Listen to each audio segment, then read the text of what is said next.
கடவுளோர் TV நேயர்களுக்கு என் இனிய வணக்கங்கள், வாழ்த்துக்கள். வரப்போகும் திருநள்ளாறு சனிப்பெயர்ச்சி, அதாவது வாக்கிய சனிப்பெயர்ச்சியை மார்ச் மாதம் வர இருக்கிறது. அந்த சனிப்பெயர்ச்சியை பற்றி நாம் இப்போது பார்க்க இருக்கிறோம்.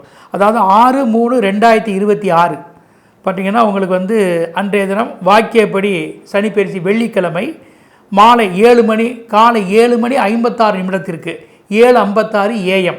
அதாவது 6/3/2026 வெள்ளிக்கிழமை காலை 7:56 கும்பத்திலிருந்து மீன ராசிக்கு சனி பகவான் வாக்கியப்படி பயிற்சி ஆகின்றார்.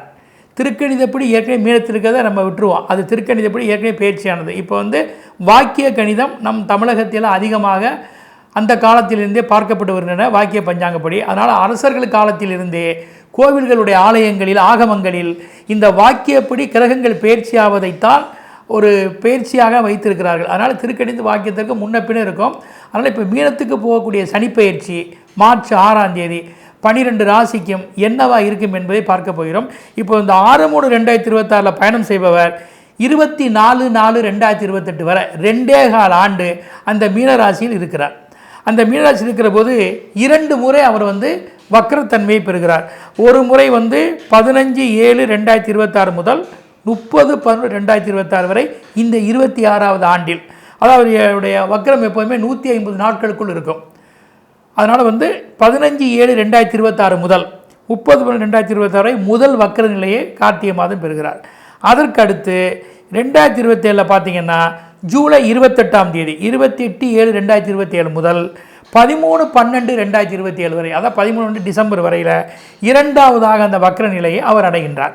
இப்பொழுது அவருடைய நேரடி சஞ்சாரங்கள், ராசியை பார்க்கக்கூடிய விதங்கள், இந்த வக்கர சஞ்சாரம், இதையெல்லாம் கணக்கில் கொண்டு 12 ராசிக்கும் அவர் தரக்கூடிய பலன்களை ஜோதிட ரீதியிலும் மற்றும் எண்ணியல் ரீதியிலும் வாஸ்து ரீதியிலும் அதை ஒன்று திரட்டி உங்களுக்கு மிகவும் எளிமைப்படுத்தி என்ன மாதிரி பலன்களை தருவார் என்பதையும் அறிந்து நமக்கு சாதகமான பலனா பாதகமான பலனா, அப்படி பாதகமான பலன் தான் அதுக்கு என்ன தக்க பரிகாரங்கள், இதோட இறையர்களோடு இந்த சனிப்பெயர்ச்சி பலன்களை இப்போது நாம் தொடருவோம். ஈஸ்வரனுடைய தன்மை பெற்றவர்கள் மொத்தம் நமக்கு அந்த காலத்திலிருந்து பார்த்திங்கன்னா சனீஸ்வரரே ஈஸ்வரன் பெயர் பெற்றவர் தான். அதற்கடுத்து ராவணேஸ்வரன் பல வரங்களை பெற்று ஈஸ்வரன் பலனை பெற்றவர்.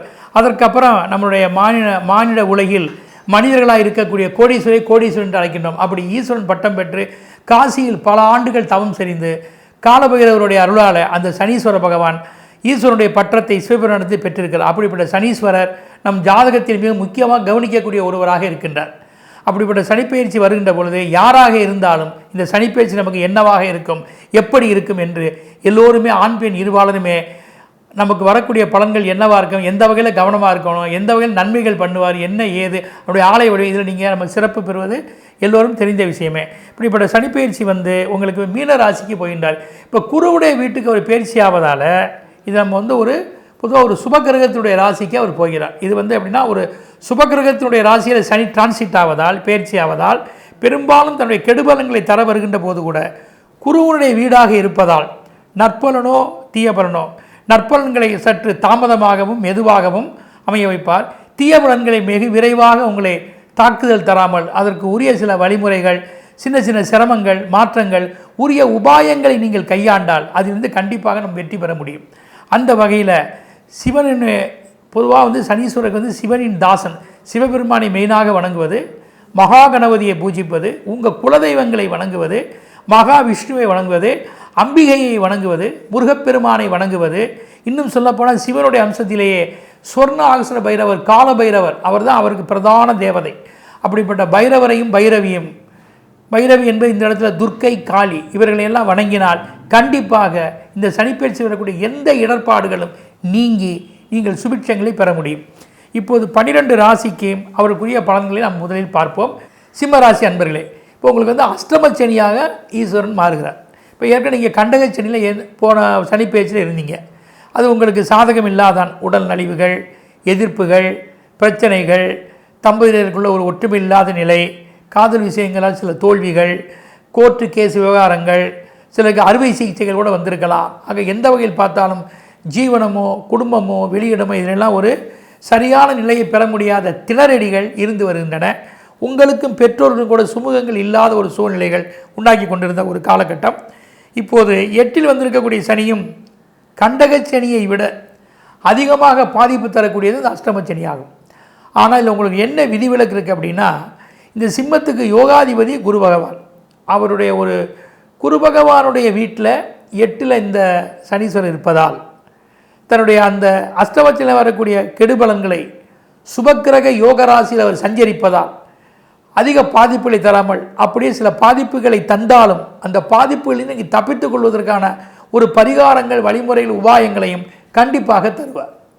ஏன்னா அந்த குரு அருள் திருவருளாக இந்த சனி பயிற்சி உங்களுக்கு இறை சக்தியால் சில நல்ல மாற்றங்களை நீங்கள் செய்து கொள்ள முடியும். இருப்பினும் அவர் 8ல் இருப்பதனால சரியானபடி அணுகுமுறைகள் உங்களிடத்தில் குறைவாக இருக்கும். ஆனால் நீங்கள் எந்த ஒரு விஷயத்திலுமே ஒன்றை சரியாக யோசித்து ஒரு முடிவெடுக்க வேண்டும். அது படிப்போ, குடும்பம் சார்ந்த விஷயமோ, திருமணமோ, சொத்துக்கள் வாங்குவதோ, பரிவர்த்தனையோ, யாருக்கான பொறுப்பேற்பதோ, தந்தை தன்னுடைய பெற்றோர்களிட்ட இருக்கக்கூடிய சுமூகமோ, விளையாட்டோ, வீரதீர செயல்களோ, வெளிநாட்டு தொடர்போ, இதிலெல்லாம் நீங்கள் ஈஸியாக நீங்கள் இறங்கி இதில் நம்ம எதுவும் நன்மை ஆக்கிடலாம்ங்கிற முயற்சியை பெறுவது கடினம். இந்த விஷயங்களில் ஆறப்போட்டு எது நமக்கு சாதகம் என்பதை உணர்ந்து சரியான தக்க வழிமுறைகளை கையாண்டால்தான் அதிலிருந்து நீங்கள் தப்பித்து நன்மை அடைய முடியும். இல்லையே பெரிய பாதகங்களும் பணவிரயங்களும் சரீர பிரச்சனைகளும் வருவதற்கு அதிக வாய்ப்புகள் இருக்கின்றன. சில குடும்பத்தை விட்டே பிரிந்து கூட, பெற்றோர்களை தள்ளி கூட, அப்படி சொத்துக்காகவும் பிரச்சனைகளுக்காகவும் கூட ஆளாவதற்கு அதிக வாய்ப்புகள் உள்ளது. இப்போது இவர் 2ஆம் இடத்தை பார்க்கல படிப்பில் தடையை உண்டாக்கும். ஒரு மந்த போக்கு இருக்கும். குடும்பத்தில் உள்ளவர்களோட ஒரு ஆக்டிவாக செயல்பட முடியாது. ஏதேனும் ஒரு வகையில் நம்ம ஒரு பார்த்திங்கன்னா எந்நேரமும் குடும்பத்தால் பலவிதமான சிரமங்கள், பணவிரயங்கள், சிக்கல்கள், பெற்றோர்களுக்கான சில வழிமுறைகள், அதனால் நம்ம மன நிந்தனை அடைவது, இப்படியெல்லாம் சில சிரமங்கள் உண்டாவதற்கு வாய்ப்பு இருக்குது. யாருக்கேனும் பொறுப்புகள் ஏற்காதீர்கள். மிக கவனமாக இருக்க வேண்டும். உங்கள் உடைமைகளை பத்திரப்படுத்திக் கொள்ள வேண்டும். 5ஆம் இடத்துக்கு ஒரு பார்வை இருக்குது. குழந்தைகள் விஷயத்தில் கவனமாகவும் விட்டு கொடுத்து அவர்கள் விருப்பங்களை சரியாக நிறைவேற்ற வேண்டும். பூர்வண்ணிய பலம் உங்களுக்கு குறைவாக இருப்பதால் கண்டிப்பாக இறை வழிபாடும் ஓமம், ஜபம், தொழுகை மற்றும் தானம், குலதெய்வ பூஜைகள் அனைத்து உங்களுக்கு நல்லதே. 10ஆம் இடத்துக்கு இவருடைய பார்வை இருப்பதால் தொழில்களில் ஏதேனும் ஒரு இடமாற்றம் கண்டிப்பாக வரும். சொந்தமாக தொழில் செய்வர்களுக்கு அரசாங்கத்தான நெருக்கடிகள் இருக்கும். சில தொழிலை தொடர முடியாதபடி சில காலங்கள் பெரிய பாதிப்புக்கோ கடன் பிரச்சனைகளுக்கு ஆளாக நேரலாம். ஆக எந்த வகையிலும் ஜீவனத்தில் மிகவும் நீங்கள் அலர்ட்டாக இருக்க வேண்டும். இந்த சனியினுடைய பயிற்சி பலன்களில் உங்களுக்கு சாதகமான காலம் அப்படி நீங்கள் பார்த்தீங்கன்னா அவருடைய வக்கர காலம்தான் உங்களுக்கு நன்மையாக மாறும். ஜூலை 2026 முதல் நவம்பர் 2026 வரை உள்ள காலங்களும், அதாவது ஜூலை 2026 முதல் நவம்பர் 2026 உள்ள காலங்களும், ஆகஸ்ட்டில் 2027 ஆகஸ்ட் 2027 முதல் டிசம்பர் 2027 வரை, ஆகஸ்ட் 2027 முதல் டிசம்பர் 2027 இந்த காலங்கள் உங்களுக்கு சனி பயிற்சியால் அஸ்தமச்சனியால் பெரிய பாதிப்புகள் இல்லை. இருப்பினும் இதில் சில நிர்பந்தமான முயற்சிகள், முதலீடுகள், எதிர்பார்ப்புகள், ஒரு சில விஷயங்கள் இவற்றை கண்டிப்பாக எடுத்து செய்தால் பாதகமாகாது. சற்று தாமதமாகி பயனுடையதாக அமையும். மற்ற காலங்களில் நீங்கள் விழிப்பாக இருக்க வேண்டும்.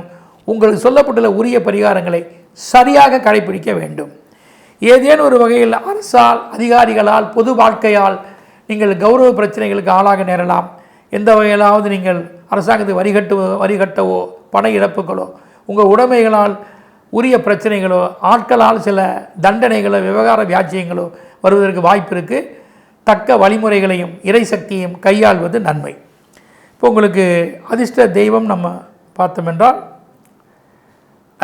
திருக்கொள்ளிக்காடு சென்று சனீஸ்வரரை வழிபாடு செய்வது மிகவும் நன்மையே.